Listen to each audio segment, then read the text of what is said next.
ಎಲ್ರಿಗೂ ನಮಸ್ಕಾರ. ಪ್ರಿಮಂದು TV Kannada YouTube ಚಾನಲ್ಗೆ ನಿಮ್ಮೆಲ್ಲರಿಗೂ ಕೂಡ ಸ್ವಾಗತ.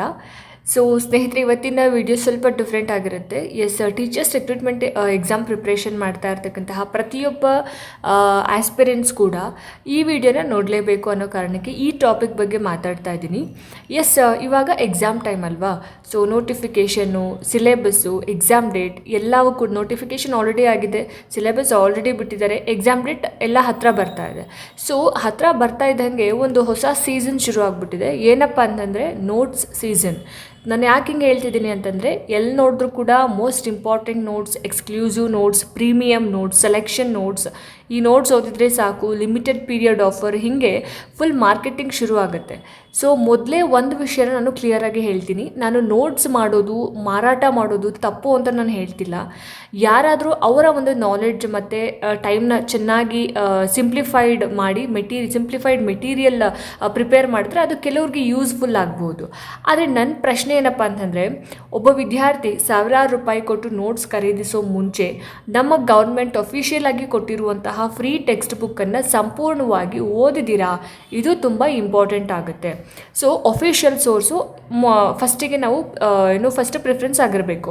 ಸೊ ಟೀಚರ್ಸ್ ರಿಕ್ರೂಟ್ಮೆಂಟ್ ಪ್ರಿಪ್ರೇಷನ್ ಮಾಡ್ತಾ ಇರೋರಿಗೆ ಡಿಪಾರ್ಟ್ಮೆಂಟ್ ಸಿಲೆಬಸ್ ಕೊಡುತ್ತೆ, ಅದ್ರ ಜೊತೆಗೆ ಗೌರ್ಮೆಂಟ್ ಟೆಕ್ಸ್ಟ್ ಬುಕ್ಸ್ ಕೂಡ ಅವೈಲೇಬಲ್ ಇರುತ್ತೆ.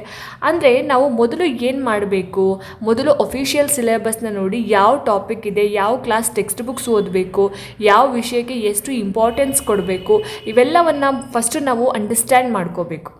ಆಮೇಲೆ ಗೌರ್ಮೆಂಟ್ ಟೆಕ್ಸ್ಟ್ ಬುಕ್ಸ್ ಡೌನ್ಲೋಡ್ ಮಾಡಿಕೊಂಡು ಸಿಸ್ಟಮೆಟಿಕಲಿ ನಾವು ಓದೋದಕ್ಕೆ ಶುರು ಮಾಡಬೇಕು. ಅದು ಕೂಡ ಫ್ರೀ ಆಗಿ ಕೊಡ್ತಾರೆ ನಮಗೆ.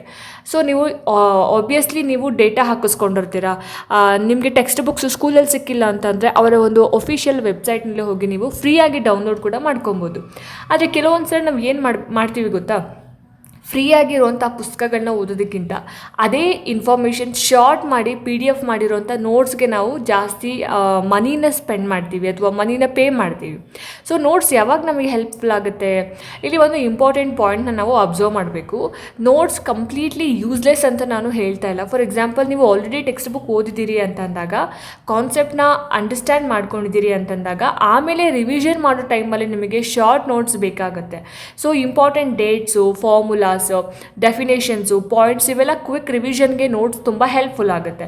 ಬಟ್ ಟೆಕ್ಸ್ಟ್ ಬುಕ್ಕು ಓದದೆ ನೀವು ಡೈರೆಕ್ಟಾಗಿ ನೋಟ್ಸ್ ಮಾತ್ರ ಹಿಡ್ಕೊಂಡು ಪ್ರಿಪ್ರೇಷನ್ ಮಾಡೋದು ಸ್ವಲ್ಪ ರಿಸ್ಕಿ ಆಗುತ್ತೆ. ಯಾಕೆ ರಿಸ್ಕಿ ಅಂತ ಹೇಳಿದ್ರೆ, ನೋಟ್ಸ್ ಅಂತಂದರೆ ಸಮರಿ ಅಷ್ಟೇ ಆಗಿರುತ್ತೆ. ಬಟ್ ಎಕ್ಸಾಮ್ನಲ್ಲಿ ಕೆಲವೊಂದ್ಸಲ ಬೇಸಿಕ್ ಕಾನ್ಸೆಪ್ಟ್ನಿಂದ ಕೂಡ ಕ್ವೆಶ್ಚನ್ ಬರುತ್ತೆ.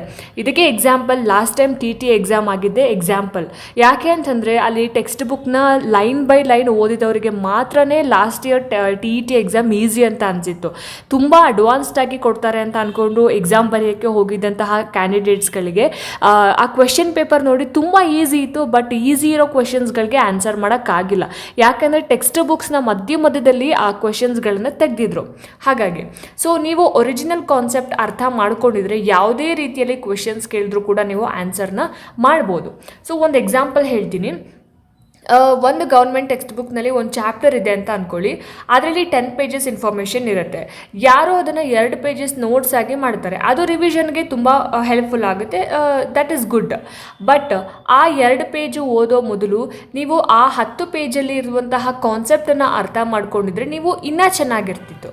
ಬಟ್ ಒರಿಜಿನಲ್ ಬುಕ್ನೇ ನೋಡಿದೆ, ಆ ನೋಟ್ಸ್ನಲ್ಲಿ ಎಲ್ಲ ಇದೆ, ಇದನ್ನು ಓದಿದ್ರೆ ಸೆಲೆಕ್ಷನ್ ಗ್ಯಾರಂಟಿ ಅಂತ ಹೇಳೋದನ್ನು ನಂಬೋದು ಸರಿಯಲ್ಲ. ಸೊ ಯಾರು ನಿಮ್ಮನ್ನು ಸೆಲೆಕ್ಷನ್ ಮಾಡ್ತಾರೆ ಅಥವಾ ಯಾರು ನಿಮ್ಮ ಸೆಲೆಕ್ಷನ್ ಗ್ಯಾರಂಟಿ ಅಂತ ಹೇಳೋದಕ್ಕಾಗಲ್ಲ, ಅಥವಾ ಪುಸ್ತಕ ಕೊಡೋರು ನಿಮ್ಮ ಸೆಲೆಕ್ಷನ್ನ ಗ್ಯಾರಂಟಿ ಮಾಡೋಕ್ಕಾಗಲ್ಲ. ಸೆಲೆಕ್ಷನ್ ಅನ್ನೋದು ನಿಮ್ಮ ಪ್ರಿಪ್ರೇಷನ್ನು, ನಿಮ್ಮ ರಿವಿಷನ್ನು, ಪ್ರಾಕ್ಟೀಸು ಮತ್ತು ಪರ್ಫಾರ್ಮೆನ್ಸ್ ಮೇಲೆ ಡಿಪೆಂಡ್ ಆಗಿರುತ್ತೆ. ಸೊ ಈ ಒಂದು ಫ್ರೀ ಮಾರ್ಕೆಟಿಂಗ್ ಅಂತ ಹೇಳ್ತಾರಲ್ಲ, ಆ ಒಂದು ಇದಕ್ಕೆ ಬೀಳೋದಕ್ಕೆ ಹೋಗಬೇಡಿ. ಇದು ನಾನು ಸ್ಪೆಷಲಿ ಸ್ಟೂಡೆಂಟ್ಸ್ಗೆ ಹೇಳ್ತೀನಿ. ಎಕ್ಸಾಮ್ ಹತ್ರ ಬಂದಾಗ ನ್ಯಾಚುರಲಿ ನಮಗೆ ಟೆನ್ಷನ್ ಇದ್ದೇ ಇರುತ್ತೆ. ನಾನು ಸರಿಯಾಗಿ ಓದ್ತಾ ಇದ್ದೀನಾ, ಬೇರೆಯವ್ರ ಹತ್ರ ಸ್ಪೆಷಲ್ ಮೆಟೀರಿಯಲ್ಸ್ ಇದೆ, ನನ್ನ ಹತ್ರ ಇರುವಂತಹ ಪುಸ್ತಕಗಳು ಸಾಕಾಗುತ್ತಾ, ನಾನೇನಾದರೂ ಮಿಸ್ ಮಾಡ್ತಾ ಇದ್ದೀನಾ, ಈ ಡೌಟ್ಸ್ ಎಲ್ರಿಗೂ ಬರುತ್ತೆ. ಸೊ ಆ ಟೈಮಲ್ಲಿ ಯಾರಾದರೂ ನನ್ನ ಹತ್ರ ಸೀಕ್ರೆಟ್ ಮೆಟೀರಿಯಲ್ ಇದೆ, ಈ PDF ಇಲ್ಲದೆ ಪ್ರಿಪ್ರೇಷನ್ ಕಂಪ್ಲೀಟೇ ಆಗಲ್ಲ, ಲಾಸ್ಟ್ 10 ಇಯರ್ಸ್ ಹಿಡನ್ ಕ್ವೆಶನ್ಸ್ ಇದೆ ಅಂತ ಹೇಳಿದಾಗ ನಮಗೆ ಆಬ್ವಿಯಸ್ಲಿ ಭಯ ಆಗುತ್ತೆ. ಆ ತಕ್ಷಣ ನಾವೇನು ಮಾಡ್ತೀನಿ, ಅಯ್ಯೋ ನಾನು ಪರ್ಚೇಸ್ ಮಾಡಿಬಿಡೋಣ ಅಂತ ಅನಿಸುತ್ತೆ. ಬಟ್ ಪರ್ಚೇಸ್ ಮಾಡೋಕ್ಕಿಂತ ಮುಂಚೆ 1 ನಿಮಿಷ ನೀವು ಯೋಚನೆ ಮಾಡಬೇಕು. ಫಸ್ಟು ನಿಮ್ಮ ಅಫಿಷಿಯಲ್ ಸಿಲೆಬಸ್ ಕಂಪ್ಲೀಟ್ ಆಗಿದೆಯಾ, government government text books complete ಆಗಿದೆಯಾ, ರಿವಿಷನ್ ಮಾಡಿದ್ದೀರಾ, MCQ ಪ್ರಾಕ್ಟೀಸ್ ಮಾಡಿದ್ದೀರಾ, ಇವೆಲ್ಲ ಮಾಡದೆ 10 ಡಿಫ್ರೆಂಟ್ ಟೈಪ್ಸ್ ಆಫ್ ನೋಟ್ಸ್ನ ಕಲೆಕ್ಟ್ ಮಾಡಿದರೆ ಪ್ರಿಪ್ರೇಷನ್ ಇಂಪ್ರೂವ್ ಆಗುತ್ತಾ? Definitely not. ಸೊ ನೀವು ಇದ್ರ ಬಗ್ಗೆ ಯೋಚನೆ ಮಾಡಬೇಕಾಗುತ್ತೆ. ಸೊ ನಾವು ಹೆಚ್ಚು ಮೆಟೀರಿಯಲ್ಸ್ ಅಂದಾಗ ಹೆಚ್ಚು ಪ್ರಿಪ್ರೇಷನ್ಸ್ ಮಾಡ್ತಾ ಇದ್ದೀವಿ ಅಂತ ಅನ್ಕೋತೀವಿ, ಬಟ್ ಅದೆಲ್ಲ ಪಾಯಿಂಟ್. ಸೊ ಇದು ತುಂಬ ಇಂಪಾರ್ಟೆಂಟ್. ನಮ್ಮಲ್ಲಿ ಒಂದು ಮಿಸ್ಕನ್ಸೆಪ್ಷನ್ ಇದೆ, ನನ್ನ ಹತ್ರ ಜಾಸ್ತಿ ಬುಕ್ಸ್ ಇದ್ದರೆ ನಾನು ಹೆಚ್ಚು ಪ್ರಿಪೇರ್ ಆಗಿದ್ದೀನಿ ಅಂತ. ಸೊ ಪ್ರಿಪ್ರೇಷನ್ ಅಂತಂದರೆ ಮೆಟೀರಿಯಲ್ಸ್ನ ಕಲೆಕ್ಟ್ ಮಾಡೋದಲ್ಲ. ಪ್ರಿಪ್ರೇಷನ್ ಅಂದರೆ ಇರುವಂತಹ ಮೆಟೀರಿಯಲನ್ನು ನಾವು ಸರಿಯಾಗಿ ಓದೋ ಅಂಥದ್ದು. ಓಕೆ, ಸೊ 10 PDF ಡೌನ್ಲೋಡ್ ಮಾಡಿಕೊಂಡು 1 PDF ಕೂಡ ಕಂಪ್ಲೀಟ್ ಮಾಡದೇ ಇರೋದಕ್ಕಿಂತ ಒಂದು ಗೌರ್ಮೆಂಟ್ ಟೆಕ್ಸ್ಟ್ ಬುಕ್ಕನ್ನು ನಾವು 3-4 ಸಲ ಓದೋದು ಬೆಟರ್ ಅಂತ ಅನಿಸುತ್ತೆ. ಸೊ ಒಂದು ಚಾಪ್ಟರನ್ನು ಅರ್ಥ ಮಾಡಿಕೊಂಡು ಇಂಪಾರ್ಟೆಂಟ್ ಪಾಯಿಂಟ್ಸ್ನ ಬರ್ಕೊಳ್ಳಿ. ಸೊ MCQನ ಪ್ರಾಕ್ಟೀಸ್ ಮಾಡಿ, ಮಿಸ್ಟೇಕ್ಸ್ ಅನಲೈಸ್ ಮಾಡಿ, ಮತ್ತು ರಿವೈಸ್ ಮಾಡಿ. ಸೊ ಇದು ರಿಯಲ್ ಪ್ರಿಪ್ರೇಷನ್ ಆಗಿರುತ್ತೆ.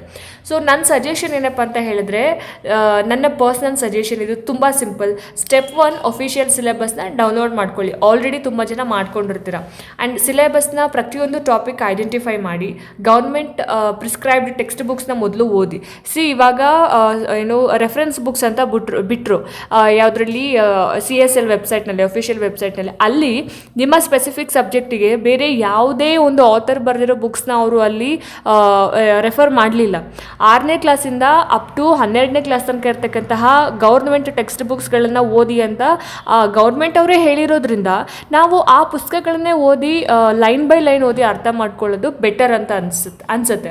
ಸೊ ನಿಮಗೆ ಡಿಫಿಕಲ್ಟ್ ಅನಿಸ್ತಕ್ಕಂತಹ ಟಾಪಿಕ್ಸ್ಗೆ ಮಾತ್ರ ನೀವು ಅಡಿಷ್ನಲ್ ಸೋರ್ಸಸ್ನ ನೋಡಿ. ಓಕೆ, ಸೊ ನೀವೇ ಒಂದು ಶಾರ್ಟ್ ನೋಟ್ ಮಾಡ್ಕೊಳ್ಳಿ, ರೆಗ್ಯುಲರ್ಲಿ MCQ ಪ್ರಾಕ್ಟೀಸ್ ಮಾಡಿ, ರಿವಿಷನ್. ಸೊ ಇದಕ್ಕಿಂತ ದೊಡ್ಡ ಸೀಕ್ರೆಟ್ ಬೇರೆ ಯಾವುದೂ ಇಲ್ಲ, ಆಯಿತಾ?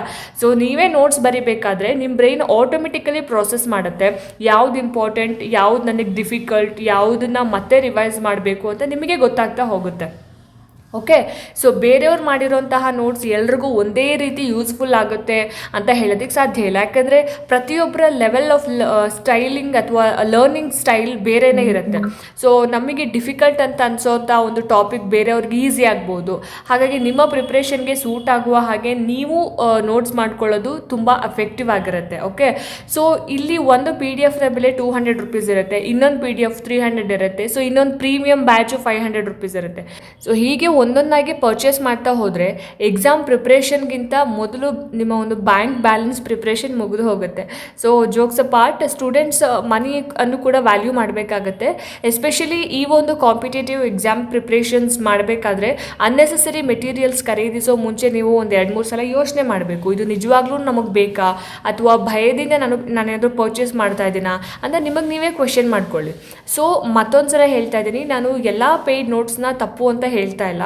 ಕೆಲವು ಟೀಚರ್ಸ್ ಮತ್ತು ಎಜುಕೇಟರ್ಸ್ ತುಂಬ ಕ್ವಾಲಿಟಿ ಮೆಟೀರಿಯಲನ್ನು ಕೊಡ್ತಾರೆ, ಅದು ಜೆನ್ಯೂನ್ಲಿ ಯೂಸ್ಫುಲ್ ಆಗಬಹುದು. ಬಟ್ ಯಾವುದೇ ಮೆಟೀರಿಯಲ್ಸ್ನ ನೀವು ಪರ್ಚೇಸ್ ಮಾಡೋದಕ್ಕಿಂತ ಮುಂಚೆ ಅಫಿಷಿಯಲ್ ಸಿಲೆಬಸ್ ಜೊತೆಗೆ ನೀವು ಕಂಪೇರ್ ಮಾಡಿ ನೋಡಿ. ಓಕೆ, ನಿಮ್ಮ ಹತ್ರ ಆಲ್ರೆಡಿ ಇರುವಂತಹ ಗೌರ್ಮೆಂಟ್ ಟೆಕ್ಸ್ಟ್ ಬುಕ್ಸ್ನಲ್ಲಿ ಅದೇ ಕಂಟೆಂಟ್ ಇದೆಯಾ ಅದನ್ನು ನೋಡಿ. ಸೊ ಫಸ್ಟು ಈ ಮೊದಲು ಈ ಒಂದು ಫ್ರೀ ರಿಸೋರ್ಸ್ನ ಯೂಸ್ ಮಾಡಿಕೊಂಡು ಆಮೇಲೆ ಮಾತ್ರ ನೀವು ಜೆನ್ಯೂನ್ಲಿ ಅಡಿಷ್ನಲ್ ಹೆಲ್ಪ್ ಬೇಕು ಅಂತಂದರೆ ಅದರ್ ಸೋರ್ಸಸ್ನ ನೀವು ಕನ್ಸಿಡರ್ ಮಾಡ್ಬೋದು. ಓಕೆ, ಸೊ ನಿಮ್ಮ ಹತ್ರ ಆಲ್ರೆಡಿ ಒಂದು ದೊಡ್ಡ ಸೋರ್ಸೇ ಇದೆ, ಅದು ನಮ್ಮ ಒಂದು ಗೌರ್ಮೆಂಟ್ ಅಫಿಷಿಯಲ್ ಟೆಕ್ಸ್ಟ್ ಬುಕ್ಸು. ಅದನ್ನು ಅಂಡರ್ ಎಸ್ಟಿಮೇಟ್ ಮಾಡೋದಕ್ಕೆ ಹೋಗಬೇಡಿ. ಫಸ್ಟು ಸಿಲೆಬಸ್ ಅಂಡರ್ಸ್ಟ್ಯಾಂಡ್ ಮಾಡಿಕೊಂಡು ಟೆಕ್ಸ್ಟ್ ಬುಕ್ನ ಥ್ರೂಲಿ ಓದ್ತಾ ಹೋಗಿ, ಕಾನ್ಸೆಪ್ಟ್ನ ಕ್ಲಿಯರ್ ಮಾಡ್ಕೊಳ್ಳಿ, ಸ್ವಂತ ನೋಟ್ಸ್ ಮಾಡಿ, MCQ ಪ್ರಾಕ್ಟೀಸ್ ಮಾಡಿ, ರೆಗ್ಯುಲರ್ಲಿ ನೀವು ರಿವಿಷನ್ನ ಮಾಡ್ಕೊಳ್ಳಿ. ಸೊ ಸಕ್ಸಸ್ಗೆ ಶಾರ್ಟ್ ಕಟ್ PDF ಬೇಕಾಗಿಲ್ಲ, ಕನ್ಸಿಸ್ಟೆಂಟ್ ಪ್ರಿಪ್ರೇಷನ್ ಬೇಕಾಗುತ್ತೆ. ಸೊ ಯಾರಾದರೂ ಒಂದೇ ನೋಟ್ಸ್ ತೊಗೊಂಡ್ರೆ ಸೆಲೆಕ್ಷನ್ ಅಂತ ಹೇಳಿದ್ರೆ ಸ್ವಲ್ಪ ಕಾಮಾಗಿ ಒಂದು ಕ್ವೆಶ್ಚನ್ ಕೇಳಿ, ಮೊದಲು ನನ್ನ ಗೌರ್ಮೆಂಟ್ ಟೆಕ್ಸ್ಟ್ ಬುಕ್ನ ನಾನು ಕಂಪ್ಲೀಟಾಗಿ ಮುಗಿಸಿದ್ದೀನಾ, ನನ್ನ ಹತ್ರ ಇರೋ ಬುಕ್ಸ್ಗಳನ್ನ ನಾನು ಓದಿ ಕಂಪ್ಲೀಟ್ ಮಾಡಿದ್ದೀನಾ ಅಂತ. ಸೊ ಹಾಗಾಗಿ ನೋಟ್ಸ್ನ ಪರ್ಚೇಸ್ ಮಾಡಬೇಡಿ ಅಂತ ನಾನು ಯಾವ ಕಾರಣಕ್ಕೂ ಹೇಳ್ತಾ ಇಲ್ಲ. ಪರ್ಚೇಸ್ ಮಾಡೋಕ್ಕಿಂತ ಮುಂಚೆ ನಿಮ್ಮ ಹತ್ರ ಇರೋ ಟೆಕ್ಸ್ಟ್ ಬುಕ್ಸ್ಗಳು ಮೆಟೀರಿಯಲ್ಸ್ನ ಕಂಪ್ಲೀಟಾಗಿ ನೀವು ಮುಗಿಸಿ ಅರ್ಥ ಮಾಡಿಕೊಂಡು ಇದ್ದರೆ ಮಾತ್ರ ರಿವಿಷನ್ಗೆ ಆ ಪುಸ್ತಕಗಳನ್ನ ತೊಗೊಳ್ಳಿ. ಎಲ್ಲ ಪುಸ್ತಕಗಳು PDF ತೊಗೊಂಡು ಗುಡ್ಡೆ ಹಾಕ್ಕೊಂಡು ನಿಮ್ಮ ಹತ್ರ ಇರೋದನ್ನು ಮುಗ್ಸೋಕ್ಕಾಗದೆ, ಆ ಪರ್ಚೇಸ್ ಮಾಡಿರೋ ಬುಕ್ಸ್ನು ಮುಗ್ಸೋಕ್ಕಾಗದೆ ನೀವು ಒಂಥರ ಅತಂತ್ರದಲ್ಲಿ ಸಿಕ್ಕಾಕೊಳ್ತೀರ.